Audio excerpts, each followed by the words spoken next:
That? All right, cool. So Lee's going to go into the actual, which is pretty important and cool. He's going to go into the actual psyche of the homeowner so that you guys can understand sort of how to market to these people, because half of the market is the message. You know, if you don't have the right message to relate to these borrowers and to relate to these people, and you're doing like a direct mail type of you know, marketing piece, which everyone, I strongly suggest you do that.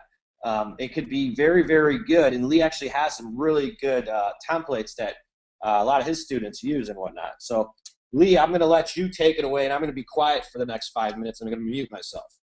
Wow. I say he's jumping on another call to go make a deal. Hi, everybody. Actually, I totally nailed you on that one. All right, so here's the skinny on this. So most of you want to work in the default market. That's great, and I'm all for it, especially when you have the opportunity of making 9%. So understanding that I have multiple dispositions for each of my properties, I've got to understand the mindset involved, all right? So I know I'm going to do a sign. I know I'm going to do QR. I know I'm going to do a text sign. I know I'm going to do auto-populate media. But how do you actually tap that from a marketing perspective? Now, these are slides right out of my, I did the presentation yesterday. This is a real common thing. Now, we got to understand what a default property is, all right? It is, in my opinion, the best niche to work, the largest niche to work, depending on your market. It is the highest source of money. So what is a default property? At 31 days at 5 p.m., you are officially in default. That's it. Nothing more, nothing less, nothing really complicated. And until the day the loan either cures or the title on the property is transferred, okay, that is, disposition of default servicing, more or less. Now, for those of you who work short sales or REOs or short pays or things of that nature, they're all different, all basically involved in that same funnel. Instead of looking at the segregation of each of the little niches, look at them as one big pipeline. So from a psychological aspect, let's start strictly there before we talk about the types of marketing that will work with each one. We're going to work with a homeowner who, after they miss their first payment, will actually move through three different mindsets before they're actually foreclosed upon. I know that sounds crazy, but it's actually true. At 61 days, all right, anything that's pre-NOD, in my opinion, 61, 91, 31 days, pre-notice of default, the homeowner's mindset is actually delusional. They believe they're going to get a loan modification and that in some way, for not paying, they're going to save their home. This is a very unbelievable concept in my mind, but it is really the way they lay it out. Now, they segue from that to about 1 year, somewhere in that range from 91 days to 1 year of not making payments. They'll get the notice of default. So now they've been approached by 2, 3, 4, 5, 6 agents who all have a song and a dance, right? And they've talked to attorneys, they've talked to the bank, they've tried to do a loan mod, they've tried all sorts of different things. And their mindset is really about being paid, right? So, or saving their home. And what do I mean by... Hey, it's Brian O'Day here. I'm the marketing... Well, we can look at like the Chase marketing ladder, where you have the opportunity of getting up to $30,000 for your short sale. B of A's been testing it in limited markets as well. Certainly you can talk about the HAFA program and getting, your cash for keys kind of thing as well. Now, 30 days prior to sale, there is one final sort of mentality that they do go into, which is this really nifty little I don't care mode, where after close to 400 or 500 days of not making payments in some cases, they wake up one morning and basically say, screw it, pack up their bags and leave the house, and they don't care what happens. They've got the failed loan mod, they've got the failed bankruptcy, they can't postpone sale anymore, they're about 30 days away from sale. Now, each of these niches needs to be marketed differently, and the data sources for each need to be approached differently, okay, as well as your message. So when you are going after a pipeline based on those mindsets, you need to look at them individually. So let's look at the delusional, or what I call the loan mod mindset. That's a pre-NOD state. Okay, so I need a data. It's all about the data source. All right, so anything targeted at this point needs to be about education and explanation, or they will beat you over the head about telling you about a friend or a neighbor or a lawyer or somebody at the bank who promised them that they were going to get a loan modification. Okay, so I need a data source. The first key is to get a solid data source that is not what I call a real website. What's a real website? Real track, real flow, real this, real tracker, real, you know, even your title company. They are using a source of data that is based on the notice of default list, even if they say it's prior to notice of default, that is bad. Okay, and we're going to talk about it in a minute, why it's so difficult to work with a homeowner who's a year delinquent.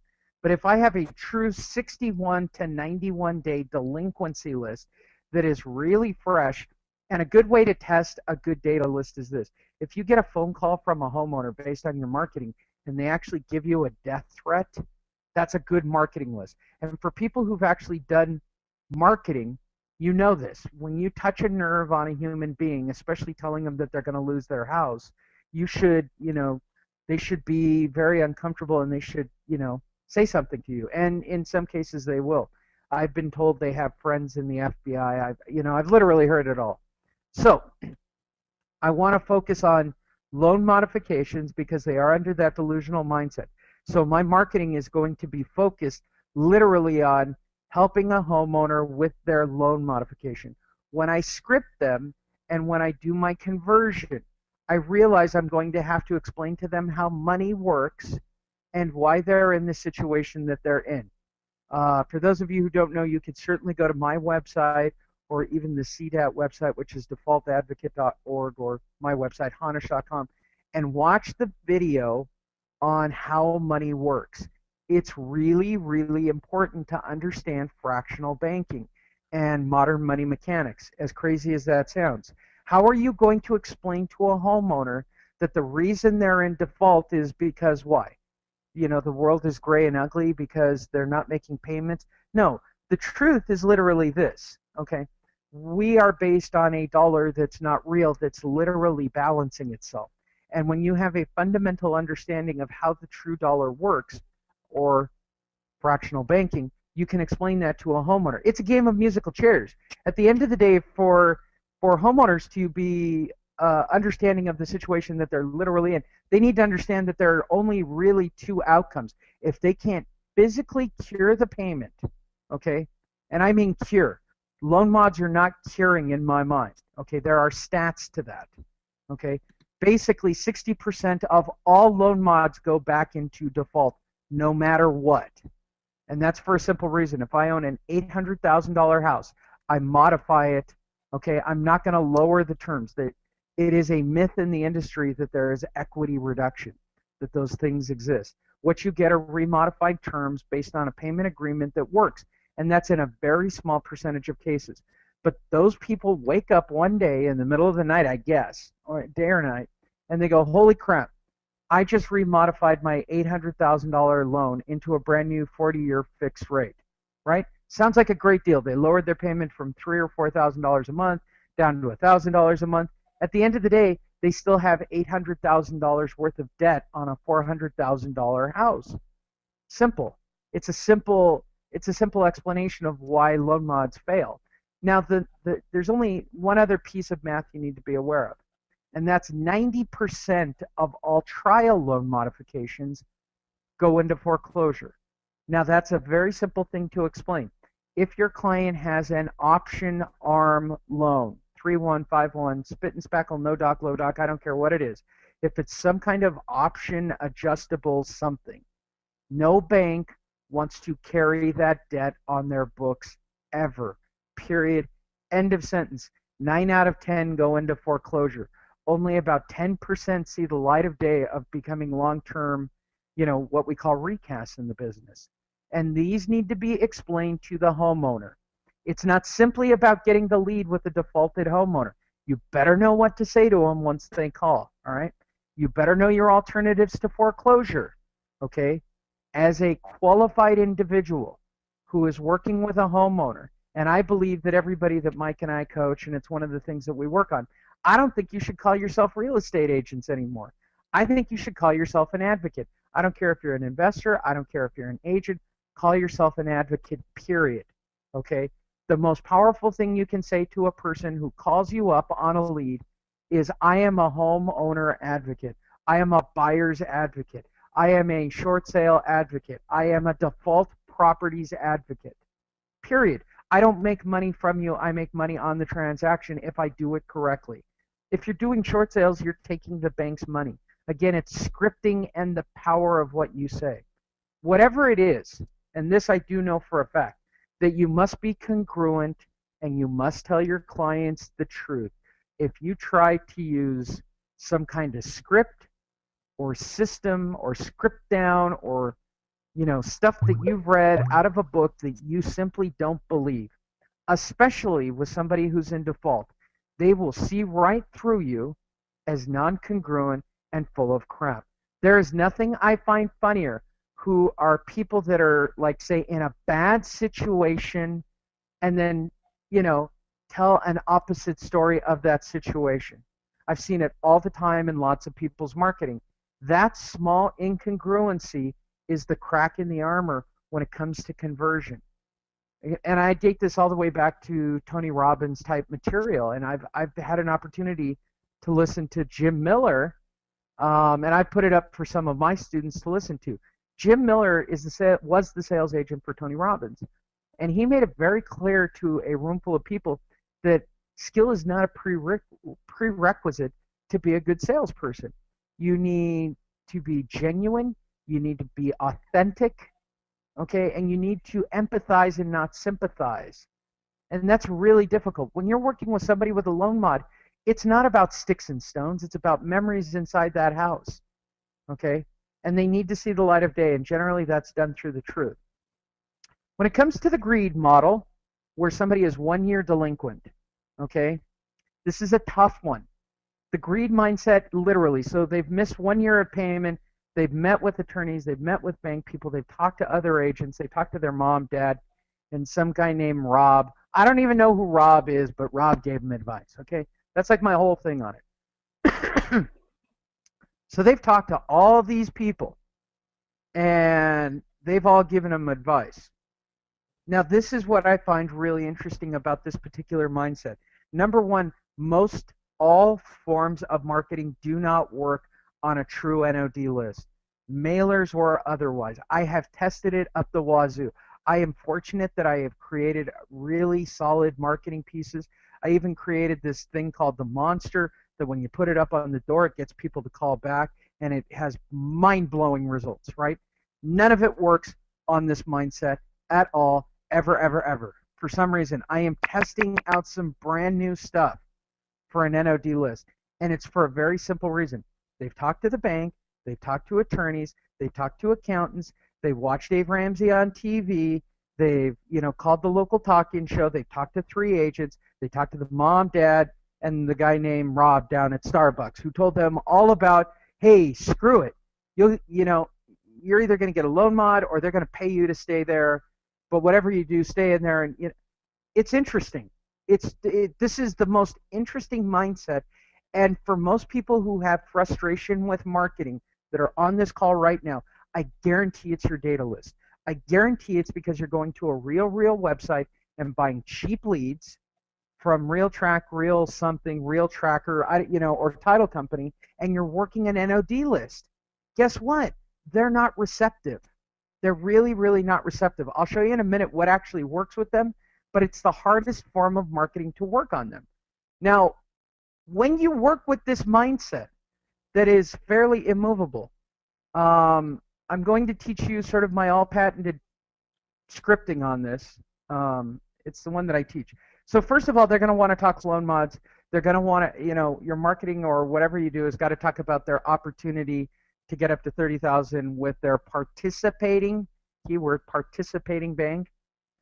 You will need to explain to them how money works. They will be thick-headed. You will need to explain to them how loan mods work if you intend to get them out of their NOD loan mod, I'm getting paid mentality. You certainly need to know your alternatives to foreclosure for this particular group. And the truth of this group, when it comes to conversion and scripting for them, okay, this is what I've seen that works the best. You need to shock them out of this mindset. And it is greedy, all right? I know it sounds harsh, but it's reality. Believing you can live in a house without making payments and that somebody's going to want to modify you or pay you to make you leave because you've invested so much money and love and labor and everything else, it's a house of sticks and mortar at the end of the day, okay?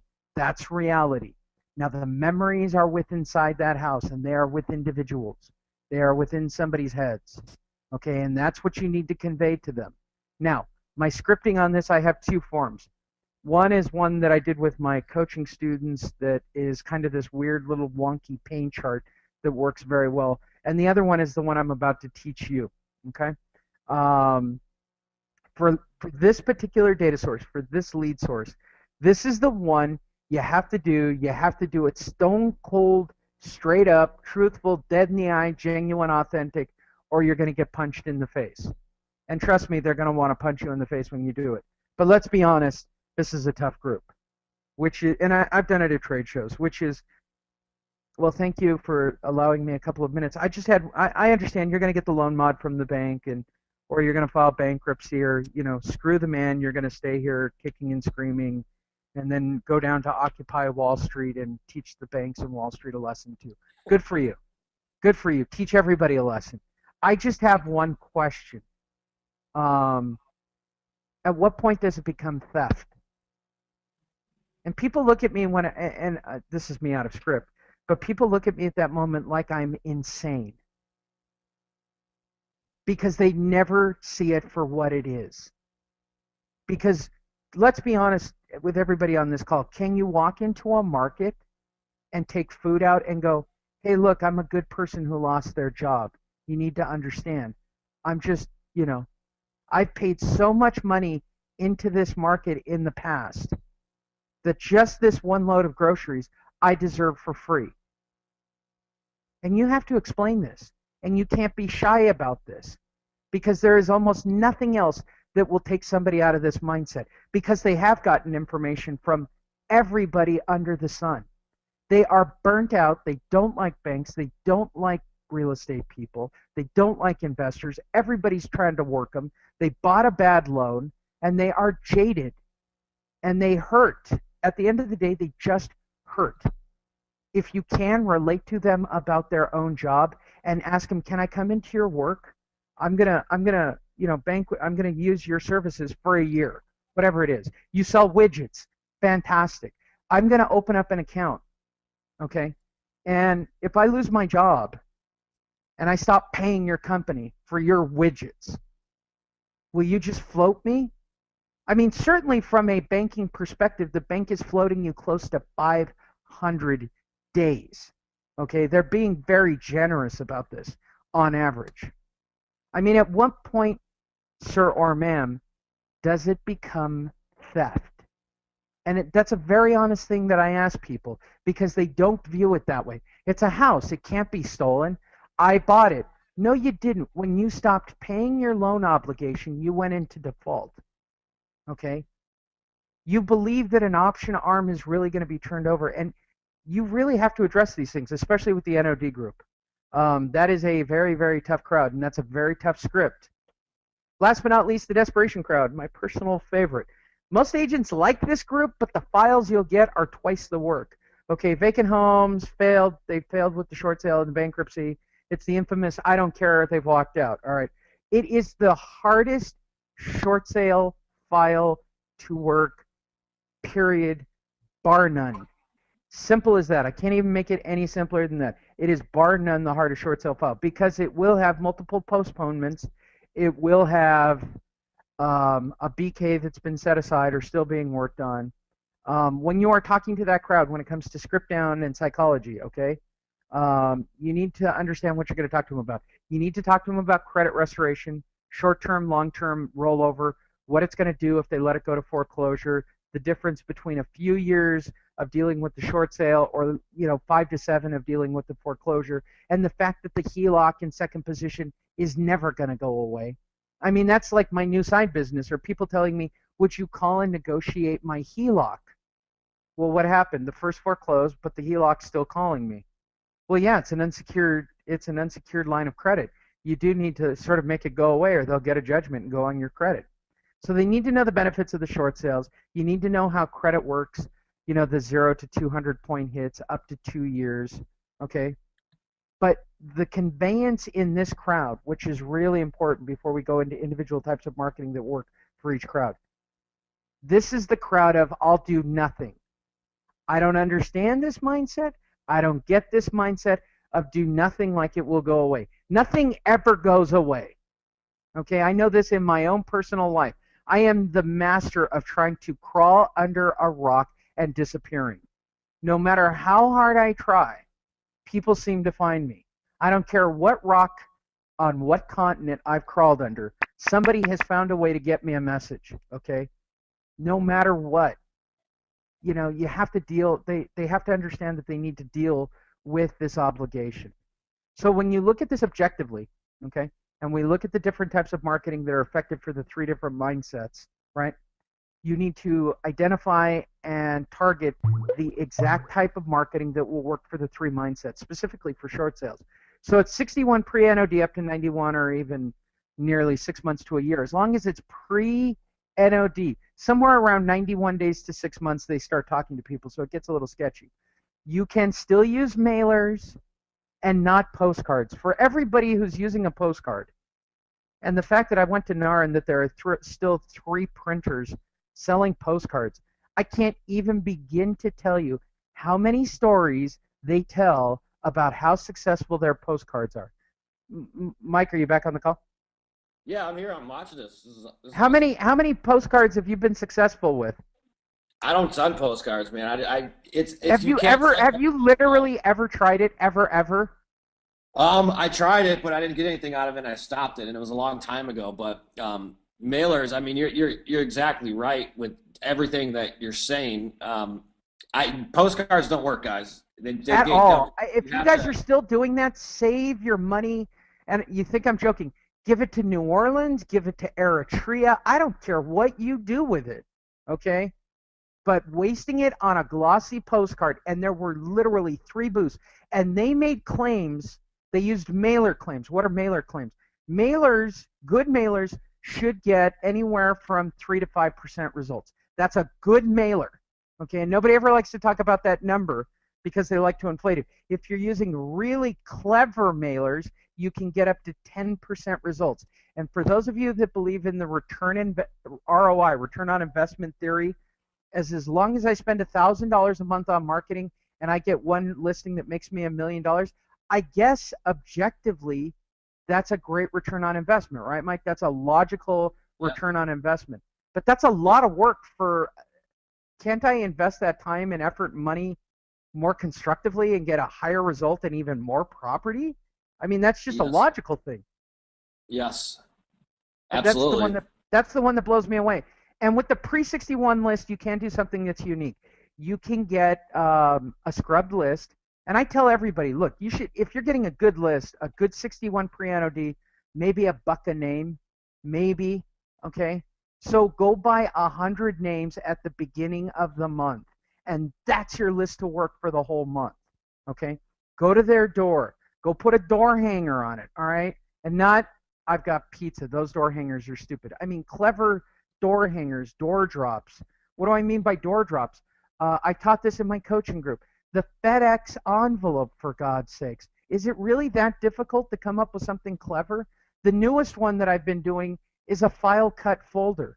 Now think about that from a unique perspective, Mike. You'll like that one. You take a file cut folder and you put some data inside the folder. You staple it all together. But the first thing you're going to read is, that big blazing bold letter with maybe some pop-out logo or whatever it is that I want to jump with the marketing message, right?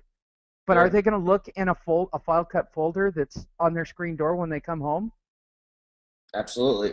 Absolutely. And door knocking at the end of the day. Look, if you get 100 names, I'm only talking working 100 names, and 5 listings a month? 5%. 5 out of 100. I mean, but it's based on the data. The one that blows me away is when you guys try all this stuff on an NOD list and go, well, the marketing doesn't work. It's Happens all the because time. it's an NOD list. That's why it's bad data. You can't leave Well, a FedEx on the door of somebody who's not reading their mail. They already think it's something from the bank. They're going to throw it away automatically. and Lee, they're in the battle. You're in the battle with every bankruptcy attorney, loan mod attorney, every other realtor, No every other investor. kidding. I mean, you're in the flutter of everybody. But Lee, one thing to add on your stuff is stuff that gets open. I'll give you guys a really good example. So you guys would all figured you'd use your standard, whatever it is, 8.5 by 3.5 envelope. No, use a wedding envelope. Absolutely. Okay, stuff like that gets open, gets read. Don't use a regular standard piece of paper. Use a yellow letter. You know, this is the type of stuff that we show people how to do that actually are proven, and we get results. But the point, and I want you to notice something that Lee said, and Lee's direct mail system, it's a system, okay? He goes out once a month, all right? He buys his leads once a month. When it's 100, let's just say it's 100 leads a month, okay? And then he has a 4-step system, Straight and up. that's all he does for that month for that specific lead. Now, maybe he does that on a Saturday, okay? So every Saturday, I'm going to do my mailer. The next Saturday, my door jobs. Next Saturday, my door hanger. Next Saturday, my door knocking, okay? Then the next month, he repeats it all over again, but it's systemized that he's doing that every Saturday. So that's what allows him the time to go out and spend his other time on the other business that he's doing and other lead gen. And that's exactly what it's about, you guys. This isn't all the stuff we showed you today. I mean, Lee, we've been at this for an hour and 40 minutes. And Let me guys, roll it up. Let me finish on the last category, which was please do. the sale date group real quick, because people are going to ask me what works on them. All right, look, when they're 31 days away from sale, when they reach the final wall, there are only a couple of things that work. Of course, face-to-face works. You can do mailers, but you better find the alternative address because they're usually not in their house. You can cold call that group too. So where can you get that data? Look, again, free sources of data. Call expireds, for God's sakes. Oh, my gosh. Oh, my gosh. I believe that Mike has somebody that he coaches, that I have coached, that has a daily ritual of cold calling expireds to get listings. They're not the greatest. They're not the brightest. They're not the best in the world, right? But once I've got the deal, then what I can do whatever I want, right, Mike? I can then go after the 9%. He's I can got expand about that number. 25. He's got about 25 listings, and that's all he does is the sale day Cold category, calls, and I mean, and just cold calls. I mean, and he Cold kills calls, it. And his average sales price is what, 300,000 or something. No, it's less than that because he is getting a lot of garbage. But the funny part with the person we're talking about, then you apply the, all right, how do I get the 3 and the 3, or even how do I get the 3% buyer pay concession, or how do I get an extra point? How do I yank and pull it at the end? Now you're talking about maximizing. My seminar yesterday in Arizona, this woman had somebody who was 30 days away from sale. No postponements, right? $127,000 fair market value. I said, you have the capabilities of making roughly $15,000 on that deal. She goes, no, but it's going to go to sale. I don't have an offer. I said, there are people in this room right now who know how to do short sales that would literally rip that file out of your hand to have the opportunity of no postponements, even on a 30-day prior to sale, file, just to have the opportunity of. And I said, it's $127,000 worth of file, and you could make, close to $15,000 for your transaction if you do all the work. The 3 buyer, 3 seller, and the 3% for the buyer pay concession, and then load up an extra $997 on the miscellaneous line just to show you can do it. But we don't work that way. Where's the silver bullet? And seriously, Mike, at this point on the call, you could just tell them, you know what, pay me $50,000. Just tell us the price, and you can make us over for the entire year. That's what they're waiting for. I mean, that's really literally what everybody waits for. That's the point of waiting out the call. We've told you what we do and how we do it. I go in, I do it every day at a seminar, and this is the one that blows me away.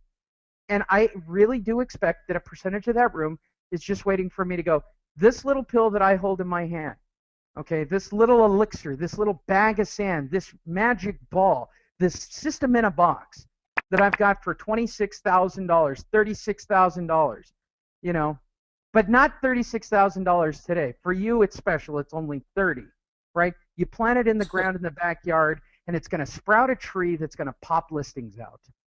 What would you pay for a tree like that? That's not the truth.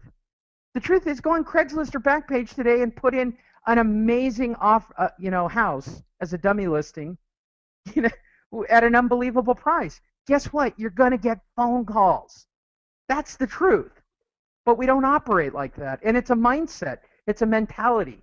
And I realize that for a lot of you, it's based on being burnt out. Now I'm done with my rant. Mike, how was it for you? How was my rant? I love it. I mean, this mentality, and when you guys apply this mentality to all the marketing systems, whether, for example, if you're mailing to your mailers and you're doing a pre-NOD mailer and you're sending them to your squeeze page, your message on that squeeze page is going to be different to an NOD list mailer if you're doing that mailer.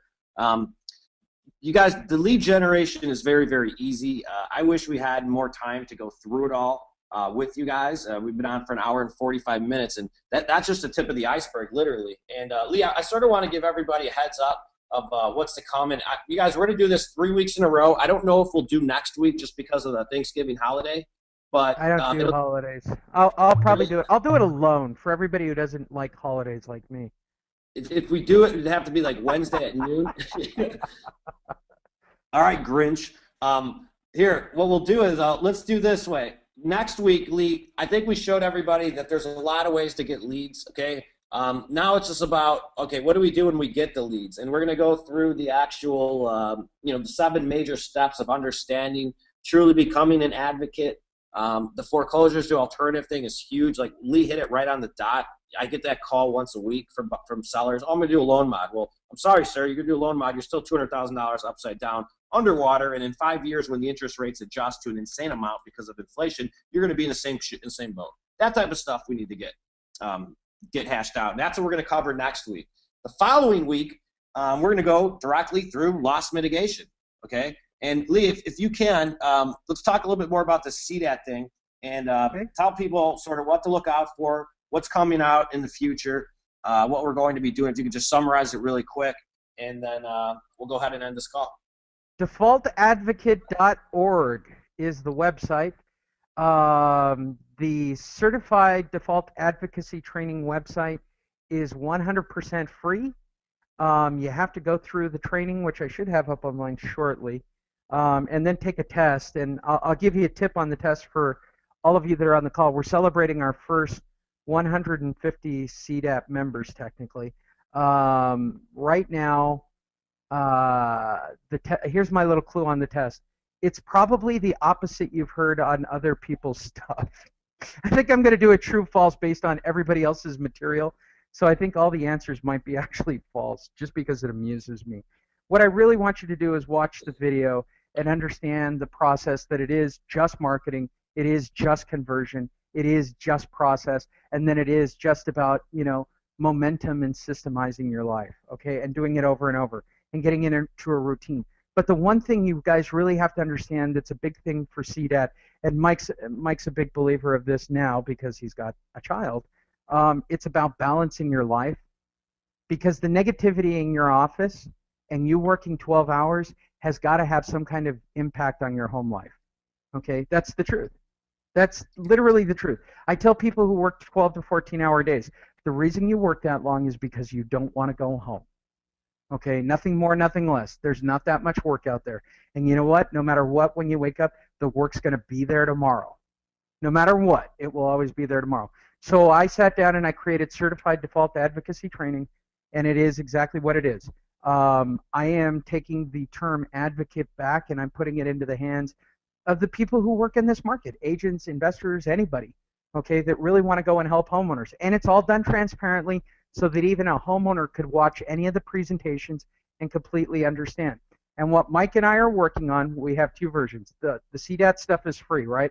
But we're also creating, the CDAT website that will actually process your files, any of your default files for you.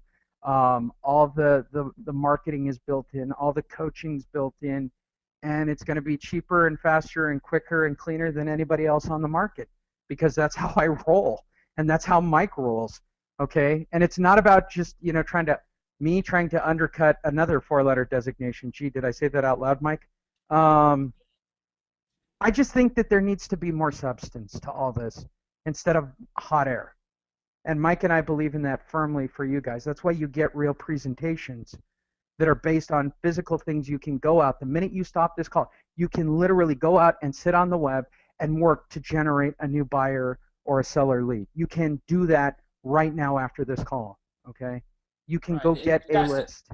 There's a much bigger thing here that Lee and I share. We see a major problem in the marketplace.